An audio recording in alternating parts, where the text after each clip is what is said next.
Index அப்படின்னா என்னன்னு பார்க்கலாம். ஸோ கூகுள் சர்ச் கன்சோலில் இன்டெக்ஸ் அப்படின்றது என்னன்னு பார்த்தீங்கன்னா, உங்களுடைய பேஜ் வந்து கூகுள் டேட்டா பேஸில் இன்டெக்ஸ் ஆகிருக்கா இல்லையா அப்படின்னு சொல்லி நம்ம செக் பண்ணுறது தான். ஓகே. ஸோ இப்போ நீங்கள் ஒரு நியூ பேஜ் வந்து உங்கள் வெப்சைட்டில் நீங்கள் ஆட் பண்ணியிருக்கீங்க. பட் அதை நீங்கள் இங்கே வந்து செக் பண்ணுறீங்க. சைட் மேப்பில் வந்து அதை அப்டேட் காமிக்குது. ஓகே.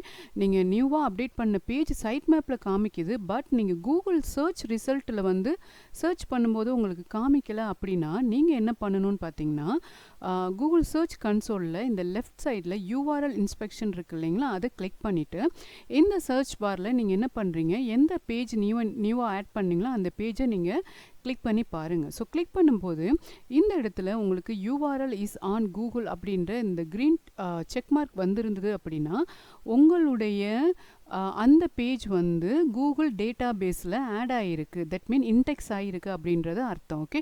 சம்டைம்ஸ் வந்து சில பேஜ் வந்து உங்களுக்கு இன்டெக்ஸ் ஆகலைன்னு வைங்களேன். இப்போ நான் இந்த பேஜ் கொடுத்துருக்கேன், இன்டெக்ஸில் இல்லை. அதனால் எந்த மாதிரி காமிக்குதுன்னு பார்த்தீங்கன்னா, அந்த க்ரீன் டிக் மார்க் இருக்குது இல்லைங்களா, செக் மார்க், அந்த செக் மார்க் இல்லாமல் இது ஒரு வார்னிங் சிம்பிள் காமிக்கும். ஸோ இந்த டைம் நீங்கள் என்ன பண்ணணும்னு பார்த்தீங்கன்னா, இந்த இடத்துல ரிக்வஸ்ட் இன்டெக்ஸிங் அப்படின்னு நீங்கள் கொடுக்கணும். ஓகே.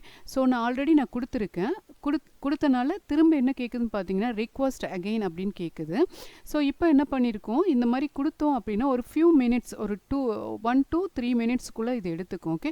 ஸோ எடுத்துகிட்டு உங்களுக்கு ஒரு மெசேஜ் பாப்அப் பண்ணும். இந்த மாதிரி நாங்கள் வந்து சக்ஸஸ்ஃபுல்லாக சப்மிட் ஆயிருச்சு, நாங்கள் வந்து அதை க்யூவில் வச்சுருக்கோம். ஏன்னா எந்த பேஜெல்லாம் நம்மளுக்கு இன்டெக்ஸ் ஆகலையோ அந்த பேஜெல்லாம் நம்ம இந்த மாதிரி ரிக்வஸ்ட் இன்டெக்ஸிங் அப்படின்னு கொடுத்துட்டோம்னா அது என்ன ஆகும்னா க்யூவில் நிற்கும். ஸோ இங்கே பார்த்தீங்கன்னா உங்களுக்கு தெரியும். So URL was added to a priority crawl queue. Okay. Submitting a page multiple times will not change its queue position or priority. அந்த மாதிரி சொல்லியிருக்காங்க. ஓகே. ஸோ ஒன்ஸ் நீங்கள் சப்மிட் பண்ணிட்டீங்க அப்படின்னா உங்களுக்கு இன்டெக்ஸ் ஆகும். அப்படி இல்லை அப்படின்னா அதுக்கான ரீசன் என்னவோ அது எரர் மெசேஜாக உங்களுக்கு வந்து நோட்டிஃபிகேஷனில் பாப்பப் ஆகும்.